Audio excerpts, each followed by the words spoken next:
Assalamualaikum warahmatullahi wabarakatuh. Sebelumnya perkenalkan, saya Sri Hartatila Sabi, salah satu mahasiswa Universitas Hairun Ternate, Fakultas Ekonomi dan Bisnis, Prodi Akuntansi, semester 5, kelas D.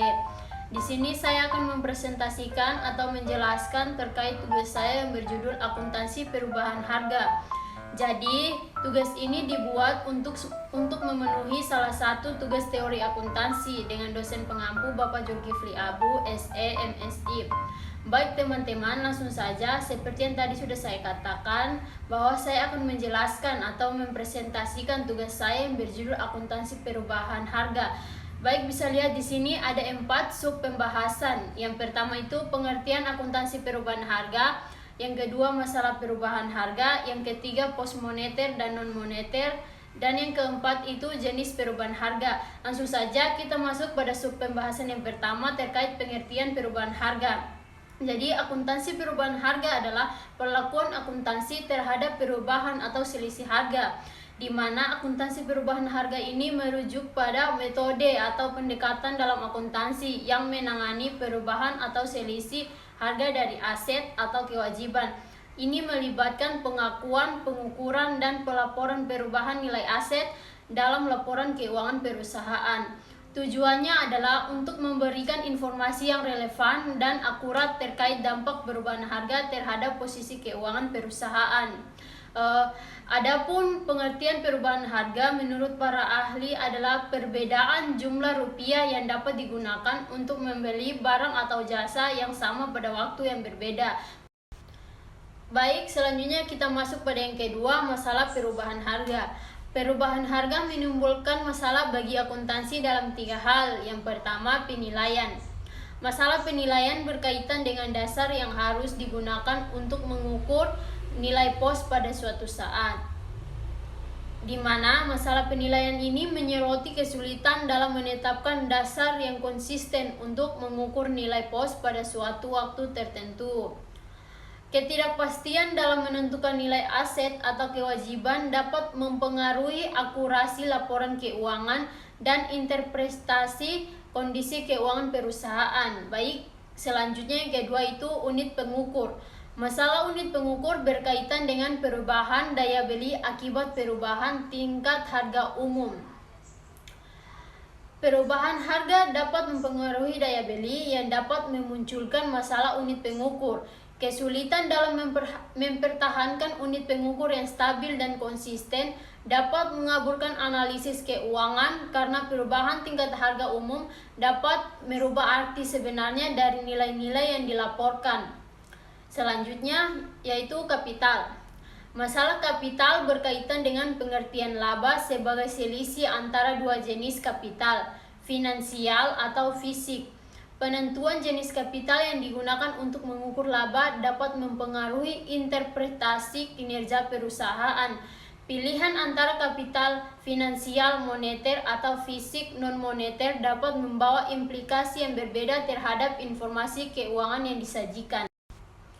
Baik, selanjutnya kita masuk yang ketiga yaitu pos moneter dan non moneter. Perubahan harga pos-pos laporan keuangan dapat dikategorikan menjadi 2 pos, yaitu yang pertama moneter.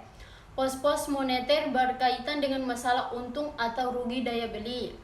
Pos-pos moneter juga terdiri atas aset moneter dan kewajiban moneter. Aset moneter adalah klaim untuk menerima kas di masa mendatang dengan jumlah dan saat yang pasti tanpa mengkaitkannya dengan harga masa datang barang dan jasa tertentu. Contoh aset moneter adalah piutang usaha. Selanjutnya kewajiban moneter. Kewajiban moneter merupakan kewajiban untuk membayar hutang di masa yang akan datang dengan jumlah dan tanggal pembayaran yang tepat. Contoh kewajiban moneter ini terdiri dari yang pertama itu utang dagang, utang wesel, utang obligasi. Selanjutnya ada beberapa pos moneter. Yang pertama untuk aset. Untuk aset itu terdiri dari kas dan kas di bank, deposit berjangka mata uang asing dan klaim dalam mata uang asing, investasi dalam sekuritas yang terdiri dari saham investasi, obligasi, piutang wesel.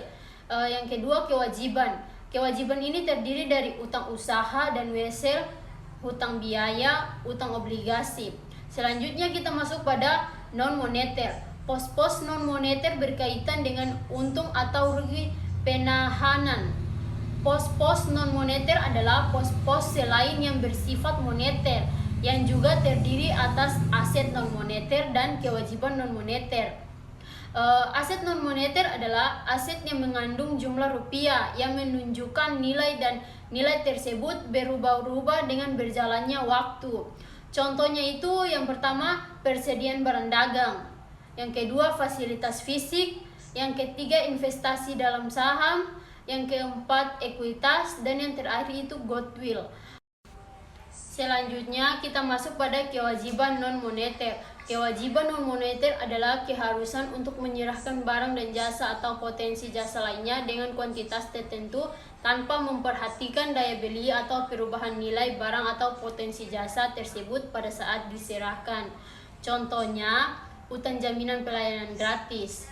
Berikut ini juga ada beberapa pos-pos non-moneter, diantaranya aset.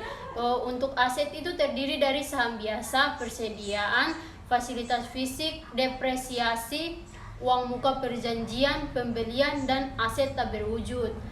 Selanjutnya untuk kewajiban. Kewajiban ini terdiri dari hak minoritas dalam perusahaan anak konsolidasi, dan untuk ekuitas sendiri, ekuitas pemegang saham biasa, kecuali modal saham yang dapat ditebus pada harga dan waktu tertentu.